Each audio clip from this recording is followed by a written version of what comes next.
The middleweight adventure touring segment has witnessed some serious growth over the past few years, especially in India. And I think a big reason behind that is the fact that full-sized ADVs are now a little too big, too powerful and heavy, which has made them unwieldy for a lot of riders, and manufacturers hence are also focusing a lot more on the middleweight segments now. Well, BMW Motorrad recently launched not one but two motorcycles in the segment, the F750 GS and the 850 GS. But now Motorrad has just launched a third motorcycle in the same segment, the 850 GS Adventure. Now, as the Adventure in its name would suggest, this is supposed to be an even more hardcore version of the 850 GS, which was a proper off-road worthy bike already. And to suit the purpose better, this motorcycle gets a whole bunch of goodies. And the monsoons have just set in, so I think this is the perfect time to test this motorcycle. BMW's intent with the 850 Adventure is to mix the legendary off-road abilities of its adventure bikes with long-range touring even further, like it has done with the bigger R1200 GS and the R1250 GS Adventure.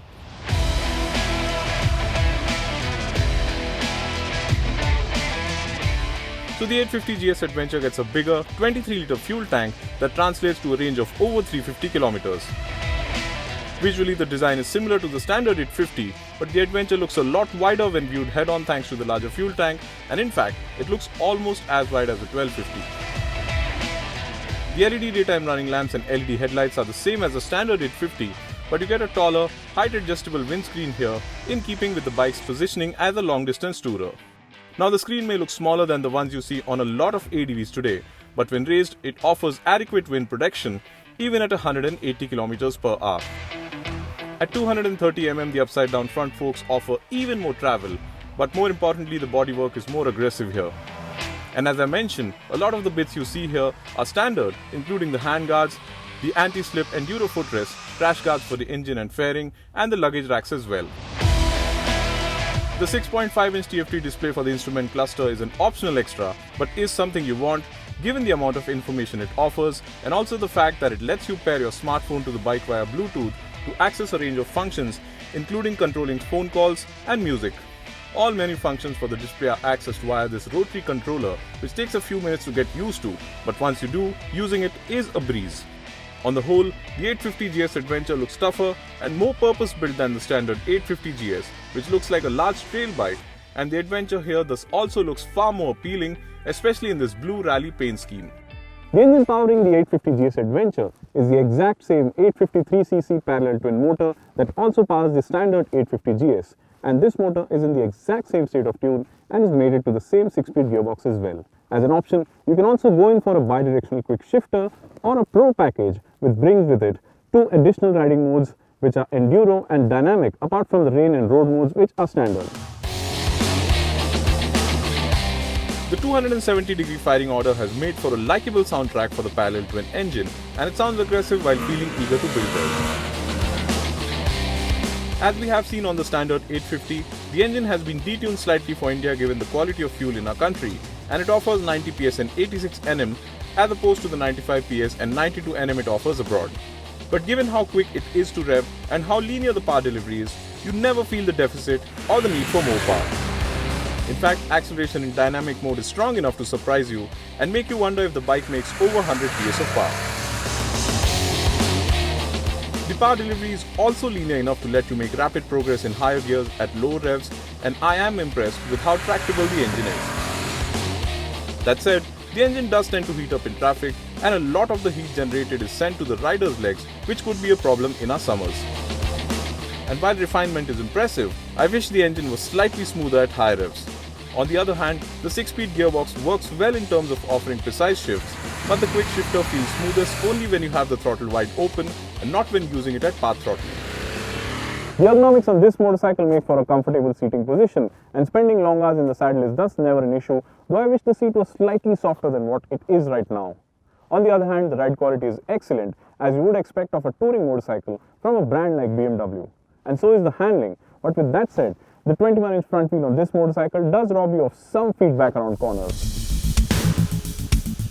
The Michelin Anarchy tires our test bike was shod with offered lots of confidence though, despite the fact that the roads were wet owing to the rain. Cruising at triple-digit speeds was never a concern thanks to the tires and also the planted feel from the bike itself, courtesy its well-sorted suspension.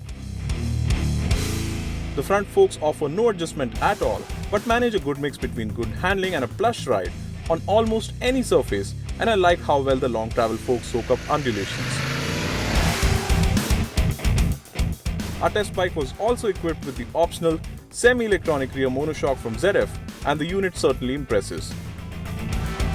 Rebound and damping can be adjusted at the touch of a dedicated switch on the left side of the handlebar, apart from which damping also gets adjusted according to the riding mode chosen. The electronically controlled damping is particularly impressive on bad roads, and I remember gliding over every possible pothole, which added to the bike's comfortable manners as also its touring credentials. But this is a motorcycle that's meant to be ridden off-road primarily, and that's where the 850 GS Adventure truly impresses. At 244 kilos, it is heavy, but when treading off tarmac, there's barely a moment when you feel its weight, and in fact its lightness and agility are truly surprising on dirt. The 21-inch front wheel, which robs you of some confidence on tarmac, really helps a lot when riding off-road. But with that said, I wish this motorcycle was shod with dual sport tires right now, as the road tires it is running on are holding me back from exploring its potential. As I mentioned, the Michelin Anarchies are road bias tires, and they did feel impressive on tarmac, but certainly left me wanting in terms of feel and feedback of it, especially on loose soil. The rains had made the soil wet, and a layer of grass on it didn't really help matters either.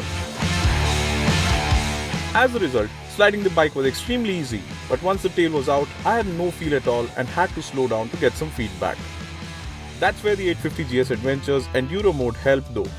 The electronics made sure the slides never got out of hand and also brought the rear wheel back safely in line with the front once the throttle was closed. The electronics helped even more when riding fast on gravel or when pinning the throttle through patches of water by ensuring the bike never lost composure. A set of dedicated off-road tires would work wonders on this motorcycle, as it holds far more potential off tarmac than I was able to explore with the road bias tires it was running, and in fact, I would go as far as saying that the 850 GS Adventure feels almost as capable as a full-sized adventure tourer.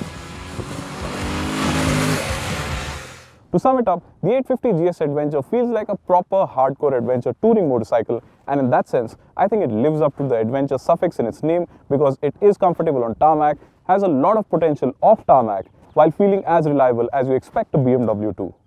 Well, in terms of pricing, this bike retails at about 15.5 lakh rupees ex-showroom, which I know sounds expensive, but then you need to consider the fact that this motorcycle brings to you the abilities of a full-sized ADV in a smaller and lighter package, and I think that justifies the price, and overall, this is certainly a motorcycle to consider if you are in the market for a globe-trotting machine.